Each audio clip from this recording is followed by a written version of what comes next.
What is up, and welcome to another GarageBand video. Today we are going straight into some hip hop mixing, and we're going to be working with an upright bass.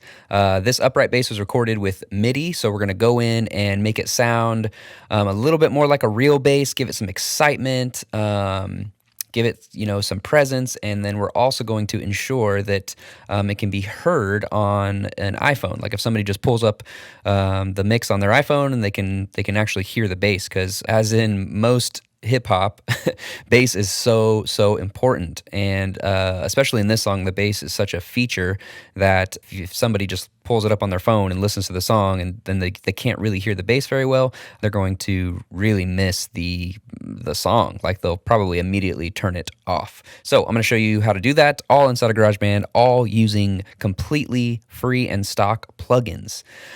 But before we get into that, if you've watched any of my videos before, you know what's coming. If you are just starting to learn about mixing music, mixing vocals, and you're a little bit confused about EQ, or you're not sure how to get the best EQ setting or the best compressor setting, or even how to add saturation to a vocal and make it sound really, really good, I have created a completely free Ultimate Vocal Preset Bundle. This bundle comes with over 30 presets that you can use inside of GarageBand and also inside of Logic. So this comes with a completely free training where I walk you through how to load all of these presets inside of GarageBand, and I show you how to use these presets to make them work for your vocal or any client vocal that you are working with. If you go to cellardoorsound.co/free presets, you'll get to a page just like this. We've got over 30 custom vocal presets, all on equalization, compression, and saturation. I've been receiving so many emails from people that love these presets, and it kind of fast tracks their way into understanding EQ, so they can kind of make those choices on their own. Whenever you fill out this little form, it comes to a download where you can download your vocal presets, and then I have this training video. The training video is all in GarageBand, but it works the exact same in Logic. So if you follow these exact same steps, you will have all these presets in your Logic session. All right, so let's get into what we are doing today. This is a song I mixed maybe a year ago or so. I'm just going to play a little bit of it so you can kind of hear what we're working with today. All up in my zone, finna take the throne. Finna snap like a bone. I won't settle, get on my level. All rebel, heavy to the metal. All right, so you can hear this is kind of like a lo-fi hip-hop song. Really cool sounds all going on, and the track itself sounds pretty exciting, and you can hear everything well. The bass is what's lacking here. So I have the bass down here on this lowest track, so you can kind of see what's going on here. Let's just hear the bass just on its own here.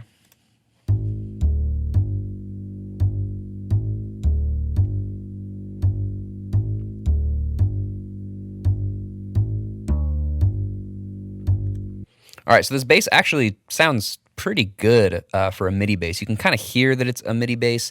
It's very consistent and kind of clean in a way, but especially for this kind of lo-fi track, we want to add a lot more excitement and just make it work better in the track, because it's hard to really distinguish all those bass notes with everything else that's happening within this track. So the first thing that we're going to do is we're actually going to grab our compressor right here. And I'm actually going to use one of my presets.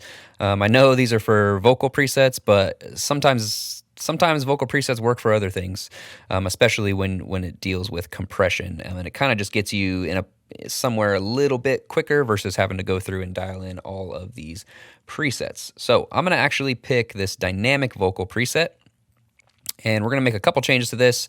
The first being, I'm going to add a little bit more of a ratio, so we're going to be compressing a little bit harder on the bass, and the sole goal of this compressor isn't to compress the crap out of this bass. We just want to have some light compression. Just some of those notes are really peaking up above where we want, and we want this bass to be pretty consistent because it really drives this track. So what I'm going to do is I'm going to push play, and I'm mainly going to be messing with this threshold. If I want more compression, I'm going to move it down, less, up, and I'm always going to be looking, move this down here, to these dots right here. So these kind of show you your gain reduction and how much it's compressing. So I'm just gonna make sure I'm not going overboard, but at the end of the day, I'm kind of listening for just with my ear on this choice. So let's try it.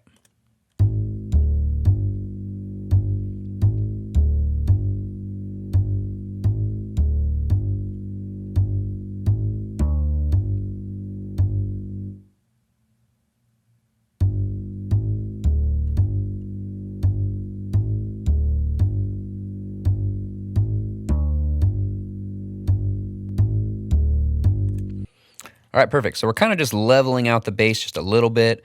It's a little bit heavier compression, but it works out very, very well. So that's it as far as compression goes. Now we're going to look at some EQ really quick. So one thing that I noticed is that I want a little bit more of those low-end sub-frequencies. As always with all these videos, you should be wearing some headphones or good monitors to really hear some of the stuff that we're doing.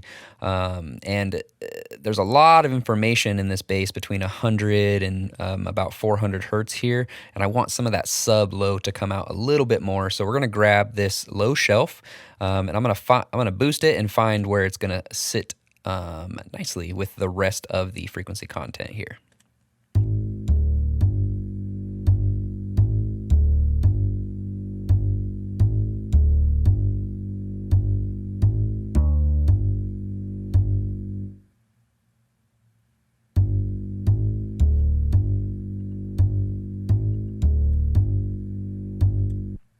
All right, so we're boosting about 7 dB at 47 hertz. What I always do is when I'm making EQ change, I like to turn it off and on so you can kind of hear the difference and make sure you're not messing up your instrument or your vocal. So you can hear whenever I turn this off and on, the sub gets a lot more present when this is on. When it's off, the bass doesn't sound as meaty, really. So let's hear it with it off. Now let's turn it on.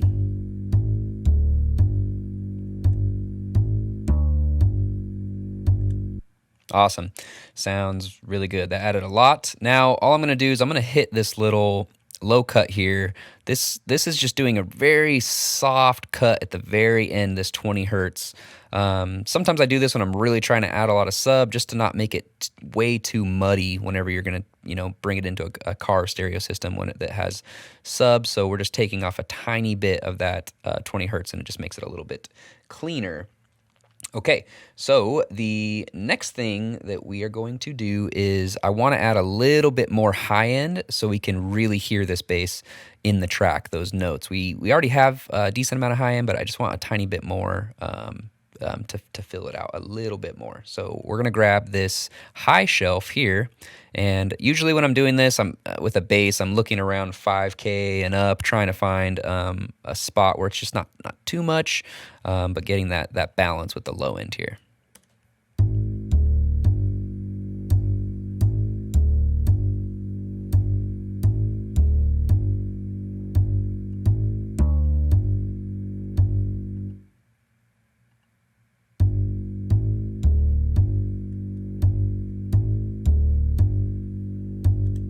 Awesome. So that sounds pretty good. We're at 7.5K, boosting about 6 dB. You can hear just a little bit more of that high end there. And let's hear it with the track. Usually when I'm doing high end especially, I like to hear the full track to make sure that we're not boosting it way too much. All up in my zone, finna take the throne. Finna snap like a bone. I won't settle, get on my level. All rebel, heavy to the metal. C4. All right, so already we can hear the bass a little bit more. There's a little bit more excitement, which is really nice. So this bass by itself sounds pretty good. So what I want to do now is I want to make this bass more interesting while at the same time making it heard. So what I want to do next is make this bass a little bit more interesting, because right now, frequency-wise, it sounds great, but this whole track is so lo-fi, and I want to add some character to this bass to sort of match the feel of the track, while at the same time allowing this bass to be heard on just a phone or crappy speakers or crappy headphones. So what we're going to do is I'm going to right-click this bass, and we're going to go to New Track with Duplicate Settings. So this is creating an exact copy of everything we did on the bass track, but we're going to call this Distortion Bass. And I'm going to click my bass region here and hold down Option and click and drag it down. Perfect. So now we're just going to solo just this bass. So the reason we're doing this is so that we don't have to process the entire clean sound of the bass, because sometimes we want a blend of you know, the nice real-ish, you know, it's a MIDI bass, but as real as you can, that bass with some distorted bass, and it creates a really cool depth versus just doing all your stuff all on that one channel. It also allows us to have another fader that we can kind of mix it in and make it really, really nice. So let's do it. So the first thing we're going to do is add another plugin, and we're going to go to Distortion, and then we're going to go to Distortion 2. And what we're going to do is I'm actually going to do another preset. So these are my vocal presets that you can grab at cellardoorsound.co/free presets. Wink, wink, wink. Click the link in the description. And we're going to go with heavy distorted vocal effects. So a lot of these compressor settings and saturation distortion settings can be used on anything. They're not necessarily just for vocals. So I'm going to mess with this a little bit, and I'm going to want a little bit more of a distorted sound for this thing, and I'm kind of going to play around with mainly the drive and the tone to get a good sound. And this mix knob we're actually going to turn to 100%. So I want 100% of this distorted sound. Let's try it.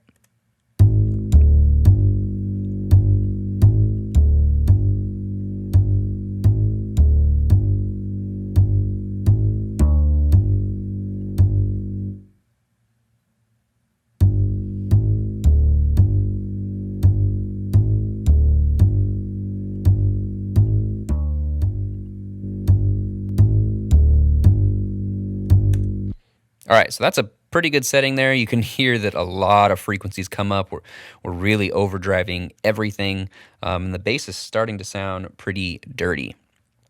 So the next thing that we are going to do is add an EQ.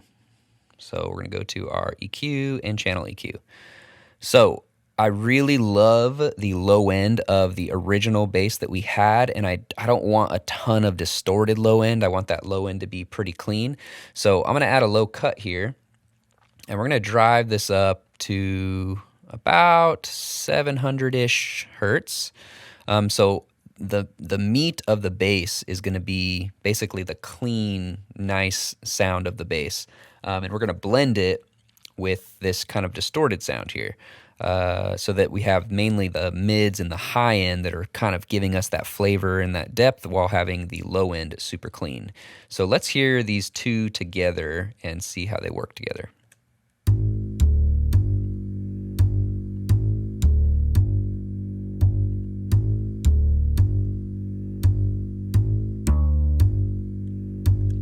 Okay, so already I can hear that I'm getting a lot more of that drive, which is nice, but we're adding a little bit too much high end on both of these, and I can already tell it's going to peak way above the track. So we're going to do a high cut as well, and we are going to bring this to about, let's just try like 7K, 7.5K, and let's just see how that works.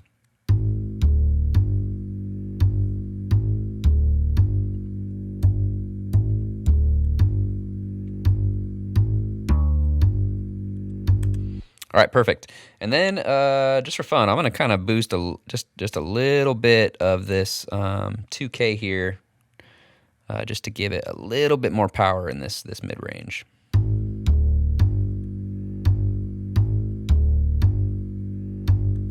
All right, now we're getting this growl and this meat, which is really, really nice. So I'm going to do one more thing because I still want a little bit more character.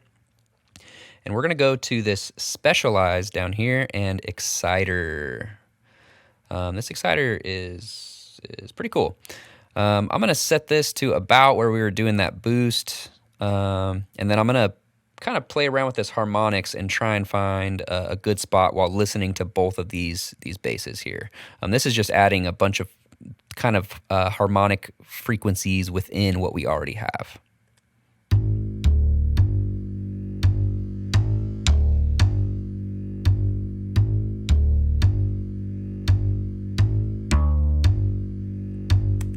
Okay, so that made a really, really big difference. Let's hear just our first normal bass.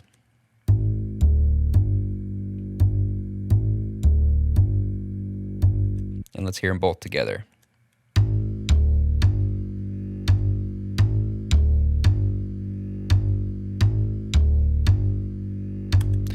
Obviously, big difference. This bass we're going to turn down a little bit in the track, but let's hear it with the full track. I'm going to bring down this distorted bass. I'm going to push play with the track, and I'm going to slowly mix in this distorted bass sound to where it feels good, mixed in with the original bass that we had. All up in my zone, finna take the throne. Finna snap like a bone. I won't settle, get on my level. All rebel, heavy to the metal. Seafood, all up in your door. G6, I soar, beast mode, I'm bored. I surf waves, we're on the shore, hard to the core. All right, perfect. So that's a pretty good level. Let's play a little bit with this distortion down. I'm actually going to mute the vocals so we can really hear what's going on with just the track. So this is just the original bass with the other instruments.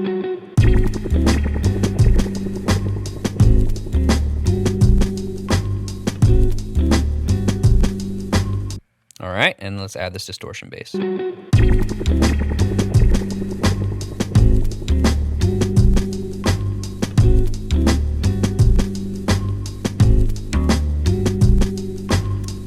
All of a sudden, this bass is a lot more cohesive in this track, and it sounds like it should be there. And it's a great mix between these two. So the last thing that we're going to do, and this is kind of a bonus thing, is sometimes I like to double check that I'm on the right track, especially if I have really good headphones or really good speakers in front of me. I kind of want to hear what it's going to sound like when I don't have all that low end that's if I'm listening on maybe a bad set of headsets, or if somebody comes in with just an iPhone and pulls up the track on Spotify or whatever. So we're going to go to master here, and this is channel processing for the entire mix. So we have a bunch of stuff here, but I'm going to click on channel EQ. And I have a cut here, a low cut, all the way up to about 120. We're actually going to bring this down to about 110 hertz, because on an iPhone or whatever, you don't have a lot of sub information. So we're going to turn this on and play this track and make sure that we can really hear that bass in this mids and these high frequencies here.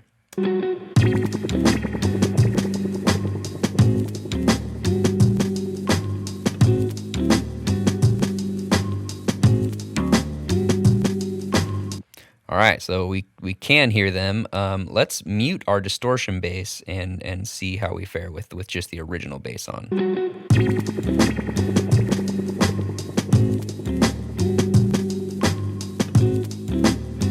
You can already hear when I don't have that distortion bass on, the drums kind of take over and the bass is really in the background. But when we have this distortion bass on, a lot of those frequencies we were pushing and distorting really come out in this mid range and this high end.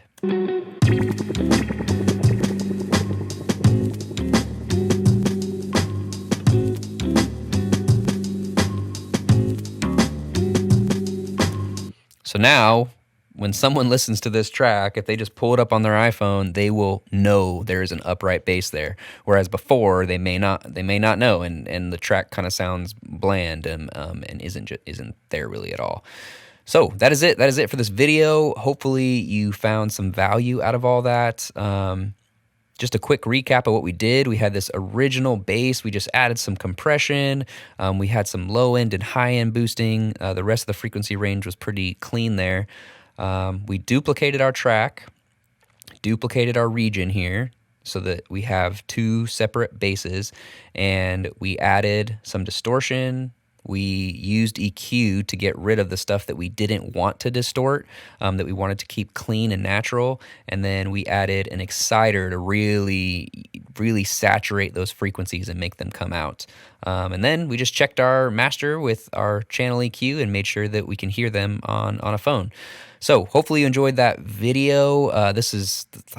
I just love doing these, and I appreciate you taking your time to watch these. And I love that you're learning about music. It's just my favorite thing, learning about mixing and audio. If you're a creator, if you're a songwriter, if you're a singer, hats off to you for watching stuff like this and learning and growing and making your craft better. So just a reminder, if you haven't gotten it, go grab my Ultimate Vocal Presets Bundle. Over 30 presets for EQ, compression, and saturation. We used a lot of the presets that I have in that bundle here on bass, so you can actually use them on more instruments than you think. Just go to cellardoorsound.co/free presets or click the link in the bio. You will come to this page, you just fill it out, and then you get this download where it comes with a free training that walks you through how to put these vocals inside of your computer, where they'll work with GarageBand or Logic, and how to manipulate them so that they will work with your vocal. Thank you so much for being here, and I will see you next week for another GarageBand tutorial. Peace out.